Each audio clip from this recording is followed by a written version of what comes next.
if you want to be better, it starts with your mindset and your identity. And so in this video, I'll be showing you in ways in which you can grow into your full potential. But first, it starts with your mindset and your identity. You see, your identity is different from your activity. And a lot of times, we as people can get our identity from our activity, when in reality, it should be the opposite. Why? Because activity is what you do. Identity is who you are. And there's a difference between what you do and who you are. And so sometimes if you're basing your identity based off of your performance, how well you do in school, how well you do in sports, how well these different outcomes go, how well people look at you and what they have to say about you, that's all external. But your identity is internal. Your identity is internal. So when you change the input naturally, that's what will lead to the change in the output. When you change the internal, that's when you can change the external. So the first thing is changing your identity. You have to define your identity. And what is your identity going to be rooted in? My identity is rooted in God. I'm a child of God. My identity is rooted in the qualities that I possess. Not the material things that I possess, but the qualities that I possess. The intangibles. The things that money can't buy. My discipline. My authenticity. My vision. My faith. My character. My integrity. My loyalty. My respect. My self-respect. My love. These are all internal qualities and internal ingredients that make up well-rounded self-esteem and a good, strong identity of self so that you can walk in your authority. If you're enjoying this video thus far, like, comment, subscribe. Send this to somebody that you know needs to hear it. Number 2, the second reason why you may not be where you want to be, or you may not be the person that you know that you're capable of becoming, is due to procrastination. Procrastination is putting things off till tomorrow. Putting things off till tomorrow. But a wise person once said that tomorrow is always the busiest day of the year.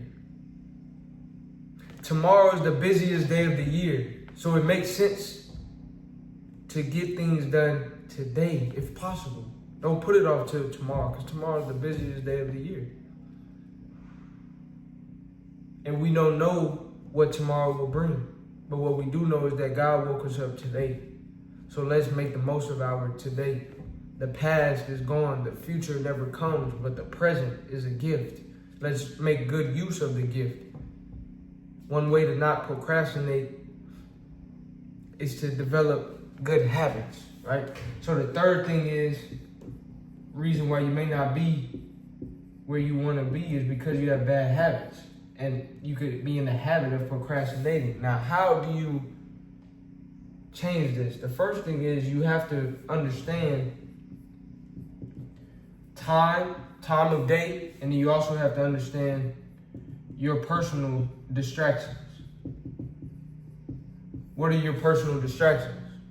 So, and the reason why I say time of day and distractions is because for me personally, and for a lot of people that I know, at certain times of the day, you're more productive. You have a higher willpower. You have less distractions. For me, that time is often in the morning. Sometimes it's on early parts of my weekend, not during the afternoons and evenings, but sometimes 8 a.m. on a Saturday morning. I can be productive because I know that earlier in the day, I'm more productive. I have a higher willpower, and I know 8 p.m. on Saturday, I may want to watch the game. I may want to hang out with friends and family. I may want to do this, do that, do this, do that. There might be an event, a kickback, a function going on that I want to attend. And so it's harder for me to say no to that at 8 p.m. than it is at 8 a.m. because at 8 a.m. the game hasn't started yet. The party hasn't, the kickback, the game night, the bowling, the arcade, whatever it is that I'm going to do, it hasn't started at 8 a.m. on a Saturday oftentimes. So that's a good time for me, but you have to figure out a good time for you. That's how you help to overcome the procrastination. The second thing is distractions. Sometimes your phone, sometimes it's certain people, certain places, certain environments that can be distractions for you. You have to identify the distractions so that you can make the change. The first step is admitting that this is a distraction. The first step is accepting whatever it is that you need to accept so that you can then change it. So, once again, not procrastinate, you have to develop better habits. Make the habits easier. If you want to work out more, put your gym clothes, set your gym clothes aside the night before. If you want to read more, put the book that you want to read by your bed or by on the table or on the desk or somewhere, or keep it in your backpack, keep it accessible. Get into audiobooks.